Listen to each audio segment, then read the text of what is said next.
Assalamualaikum warahmatullahi wabarakatuh. Perkenalkan, nama saya Reza Osti Perdana, NIM 19086419, jurusan Pendidikan Olahraga, Fakultas Ilmu Keolahragaan, Universitas Negeri Padang. Baiklah, pada kesempatan kali ini saya akan mencoba untuk menjelaskan sedikit tentang apa itu administrasi ketatahusahaan. Baiklah, yang pertama yaitu pengertian dari administrasi ketatahusahaan sekolah. Ditinjau dari asal kata tata usaha, terdiri dari kata tata dan usaha. Masing-masing memiliki pengertian. Tata adalah suatu peraturan yang harus ditaati, dan usaha adalah energi atau tenaga yang dikeluarkan untuk tercapainya suatu maksud atau tujuan. Jadi menurut arti kata tata usaha adalah suatu peraturan yang terdapat dalam suatu proses penyelenggaraan kerja. Tata usaha adalah kegiatan yang dilakukan meliputi membantu proses belajar mengajar, urusan kesiswaan, kepegawaian, dan peralatan sekolah.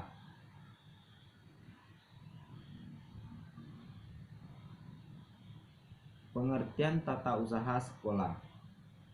Tata usaha sekolah adalah kegiatan administrasi pendidikan yang mengelola pencatatan, pengumpulan, penyimpanan data, dan dokumen yang dapat dipergunakan untuk membantu pimpinan dalam pengambilan keputusan, urusan surat menyurat, serta laporan mengenai kegiatan sekolah tersebut.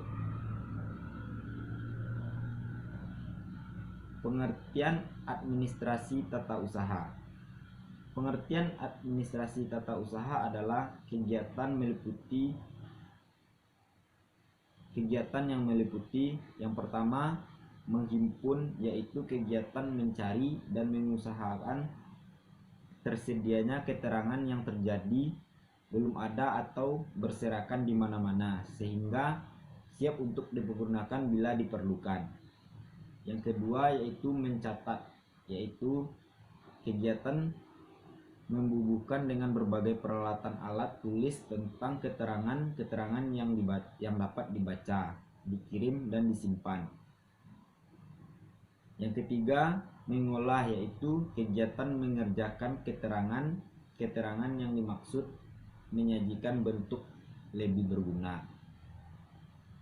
Yang keempat, mengadakan, yaitu kegiatan memperbanyak dengan berbagai cara dan alat sebanyak jumlah yang diperlukan. Yang kelima yaitu mengirim, kegiatan menyampaikan kegiatan dengan berbagai cara dan alat dari satu pihak ke pihak yang lain. Yang kedua yaitu proses administrasi ketatausahaan. Pengelolaan surat. Yang pertama, jenis surat. Dibedakan atas 14 jenis: surat dinas, nota dinas, memo, surat pengantar, surat kawat, surat keputusan, surat edaran, surat undangan, surat tugas, surat kuasa, surat pengumuman, surat pernyataan, surat keterangan berita acara. Dan yang kedua yaitu sifat dan derajat surat. Surat sangat rahasia, surat terbatas, surat biasa. Derajat surat dikelompokkan atas 3 derajat: kilat, segera, dan biasa. Yang ketiga, pencantuman alamat surat. Alamat surat dicantumkan pada sampul surat dan kepala surat. Yang keempat, kode surat. Kode jabatan, kode unit, kode perihal. Yang kelima, pemakaian singkatan. Singkatan pengguna dan penulisannya dalam penanda tanganan surat adalah atas nama, dipergunakan jika berwenang atau mendatangi surat, menguasakan penandangan surat kepada pejabat setingkat di bawahnya, dan lain-lain. Yang keenam yaitu kap jabatan, kap dinas. Kap jabatan merupakan atau stempel yang dipergunakan oleh pejabat tertentu, sedangkan kap dinas merupakan cap atau stempel yang diperlukan oleh setiap pejabat. Dan yang ketujuh, prosedur pengurusan surat. Penerima surat, pengirim surat, pencatat surat, pengarah surat, dan pengelola surat. Selanjutnya yaitu pengelolaan arsip. Arsip adalah naskah yang dibuat dan diterima oleh lembaga negara atau swasta dalam membentuk dan corak apapun, baik dalam keadaan tunggal maupun berkelompok. Dalam rangka pelaksanaan kegiatan lembaga tersebut, kegiatan pengelolaan arsip terdiri dari asas penataan arsip, sistem penataan arsip, prosedur penataan arsip, peralatan dalam penataan arsip, peminjaman arsip, penyusunan arsip, dan pemeliharaan arsip. Yang ketiga yaitu tata ruang kantor atau sekolah. Pengertian tata ruang kantor. Tata ruang kantor merupakan penyiapan atau penggunaan secara rinci terhadap peralatan yang ada di suatu kantor. Tata ruang kantor yang baik selain akan membuat alur kerja menjadi lancar, juga dapat menambah keindahan suatu kantor. Hal ini akan menjadikan kantor tidak membosankan untuk ditempati. Untuk lebih jelas, berikut adalah tujuan tata ruang kantor. Yang pertama yaitu mencegah penghamburan tenaga dan waktu pelaksanaan kerja. Dengan tata ruang kerja yang baik, memungkinkan pekerjaan akan semakin cepat dan lancar. Tata ruang kantor yang baik membuat setiap bagian pekerjaan yang ada di suatu kantor akan saling berhubungan secara cepat. Tentu saja ini akan menghemat tenaga dan waktu. Yang kedua yaitu menjamin kelancaran proses pekerjaan. Tata ruang kantor yang sudah terencana dengan baik membuat para pegawainya bekerja sesuai dengan susunan ruangan kantor tersebut. Maka jika tata ruang kantor baik, maka pasti akan mendukung proses pekerjaannya. Yang ketiga yaitu memungkinkan pemakaian ruangan secara efisien. Bayangkan jika pengaturan kantor sembraut, maka dapat dipastikan ruangan akan sumpek dan akan mempengaruhi kinerja para pegawainya. Sebaliknya, jika tata ruang kantor dirubah sedemikian rupa, maka penggunaan ruangan akan efisien. Ruangan kosong pun dapat dimanfaatkan dengan sebaik-baiknya. Dan yang keempat yaitu mencegah para pegawai lain mengganggu atau terganggu. Jika meja-meja disusun secara rapi, lemari juga disusun berdasarkan keperluan, begitu juga berbagai barang lain diatur sedemikian rupa, maka akan memperlancar jalannya kinerja pegawai. Dan yang kelima yaitu menciptakan kenyamanan bekerja bagi para pegawai. Dengan segala perubahan tata ruang kantor yang rapi, teratur, nyaman, bersih, maka akan menambah semangat dan kenyamanan bagi para pekerja yang ada di dalamnya. Yang keenam yaitu memberikan kesan yang baik bagi para pegawai. Dan yang ketujuh yaitu memberikan kesan yang baik bagi para tamu. Yang selanjutnya yaitu tata ruang kantor. Ada 4 macam tata ruang kantor yang sering digunakan di kantor, yaitu yang pertama, pedoman letak. Kantor sebagai tempat diselenggarakan pekerjaan tata usaha, di dalamnya terdapat pegawai, perabot kantor, mesin kantor, dan alat-alat kantor.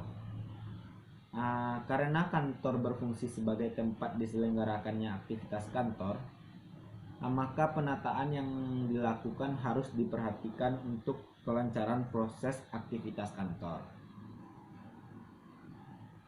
Yang dilakukan, pengaturan perabot kantor, alat-alat, dan mesin kantor hendaknya tepat dalam mengambil tempat yang berhubungan dengan prosedur kerja dan penggunaan perlengkapan. Sedangkan peraturan tempat kerja atau ruangan harus disesuaikan dengan susunan kerja, segi pengawasan, dan human relation antar pegawai maupun dengan pimpinan kantor. Dengan peraturan tata ruang usaha yang belum benar, maka akan terjadi keracauan atau kekacauan dalam melakukan aktivitas kantor. Sebagai contoh dampak yang akan terjadi jika ditata sesuai dengan pedoman tata letak, yaitu kalau ada rapat yang akan diselenggarakan di sekolah ini, maka tidak disampaikan secara lisan, namun disampaikan dari mulut ke mulut.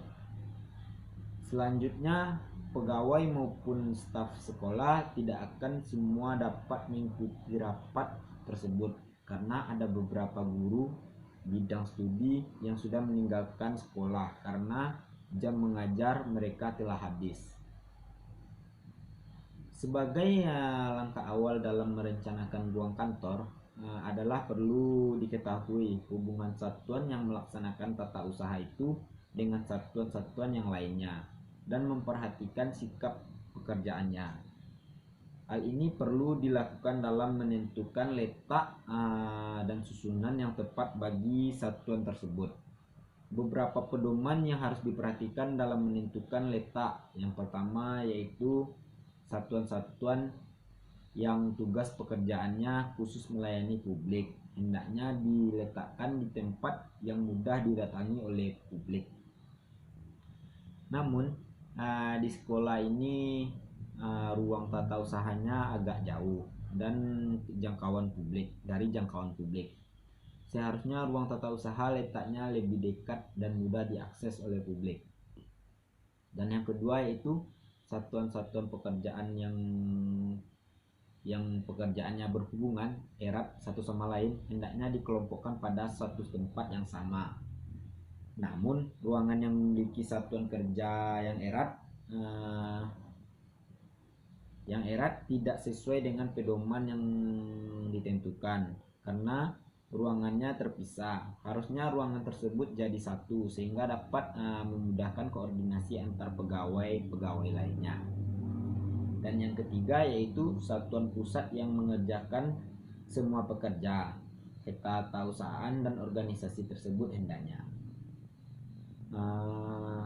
diberi tempat di tengah sehingga satuan-satuan yang lainnya dapat mudah menghubungi. Di sekolah ini sudah memenuhi pedoman yang telah ditetapkan. Dan yang keempat, satuan kerja yang bersifat gaduh hendaknya dijauhkan dari satuan lain. Di sekolah ini sudah memenuhi pedoman yang telah ditetapkan. Selanjutnya yaitu jenis tata ruang. Jenis tata ruang yang digunakan adalah jenis tata ruang terbuka, yang di dalamnya terdapat beberapa seksi atau bagian yang bekerja sama tanpa dibatasi sekat, dikarenakan luas kantor yang terbatas. Jenis tata ruang tersebut cocok digunakan pada ruangan yang lahannya terbatas dan cukup dibatasi dengan perabot kantor, almari, meja kerja. Tetapi pada tata ruang terbuka yang memiliki kekurangan, yakni kebisingan umum disebabkan pergerakan umum atau gangguan tamu. Dan yang keempat yaitu peran guru dalam administrasi ketatausahaan sekolah. Di sekolah, guru berada dalam kegiatan administrasi sekolah, terutama ketatausahaan sekolah. Sekolah melaksanakan kegiatannya untuk menghasilkan lulusan jumlah serta mutunya telah ditetapkan. Dalam lingkup administrasi atau ketatausahaan sekolah, ini berperan guru amat penting, seperti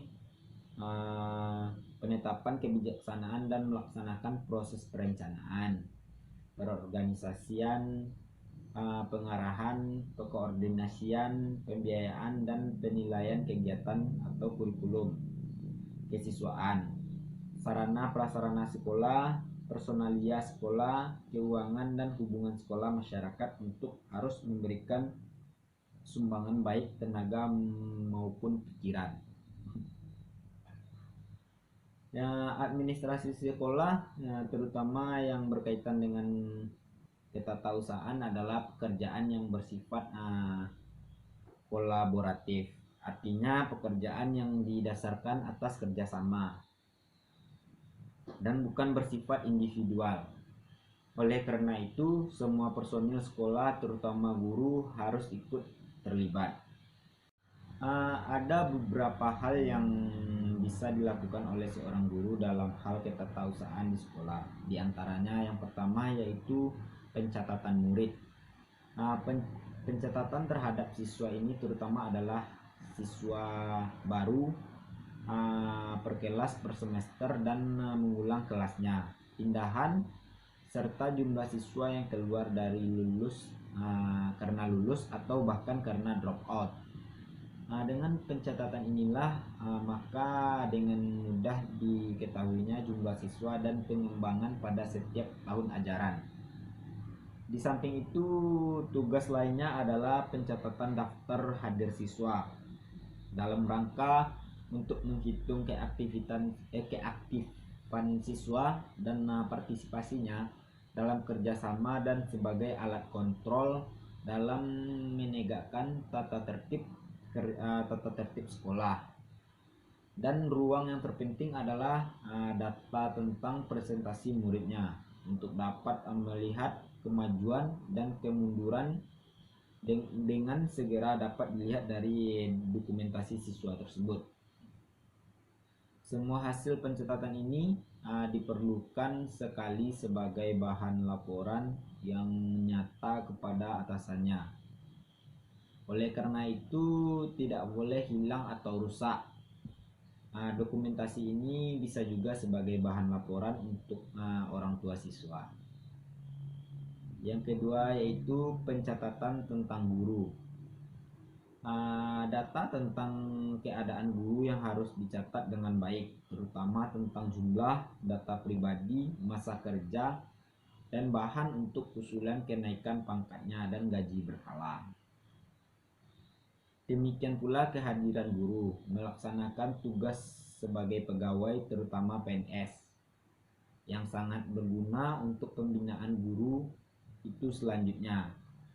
Pada gilirannya nanti semua data itu akan berguna sebagai bahan bimbingan, perencanaan, pengawasan, koordinasi, dan pendidikannya.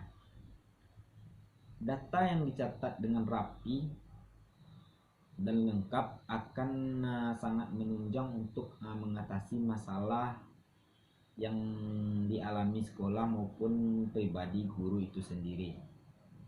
Data yang lengkap akan memberikan petunjuk untuk mengambil keputusan baik bagi kepala sekolah.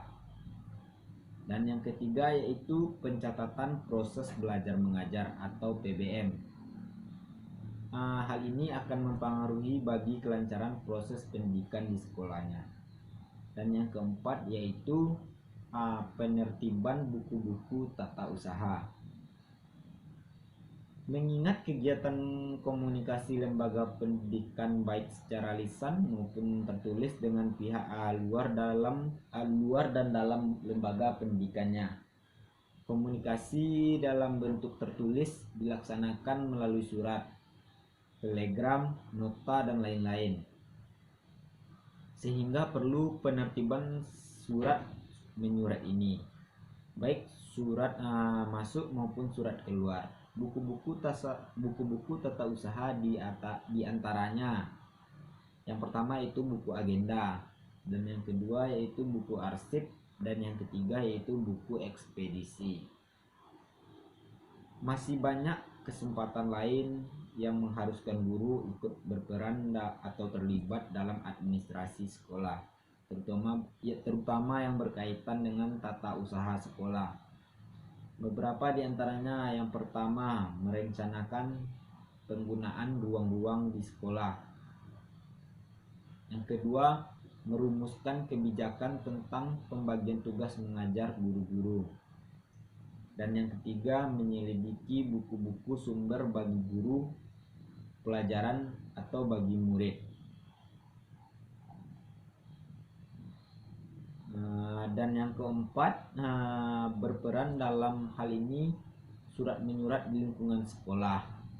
Dan yang kelima, berperan sebagai penerima, penyortir, pencatat, pengarah, pengelola, penata arsip, dan proses surat menyurat. Yang terbagi juga menjadi tiga. Yang A, menyelidiki buku-buku sumber bagi guru dan buku-buku pelajaran bagi murid. Yang B, berperan dalam hal surat menyurat di lingkungan sekolah. Dan yang C, berperan sebagai penerima atau penyortir, pencatat, pengaruh, pengelola, penata arsip pada proses surat menyurat.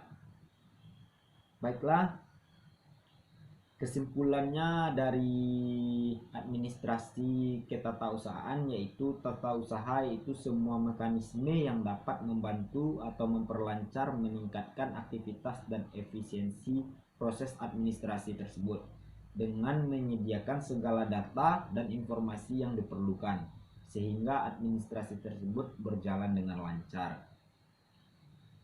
Tata usaha juga dapat diartikan sebagai kegiatan melakukan penentuan segala sesuatu yang terjadi dalam organisasi untuk digunakan sebagai bahan keterangan oleh pimpinan yang meliputi segenap kegiatan mulai dari pembuatan, pengolahan, penataan sampai dengan penyimpanan suatu bahan keterangan yang diperlukan oleh organisasi. Tata usaha menurut pedoman pelayanan tata usaha bentuk perguruan tinggi adalah segenap kegiatan pengolahan surat menyurat yaitu menghimpun atau menerima, mencatat, mengolah, mengadakan, mengirim dan menyimpan semua bagian keterangannya yang diperlukan oleh organisasi.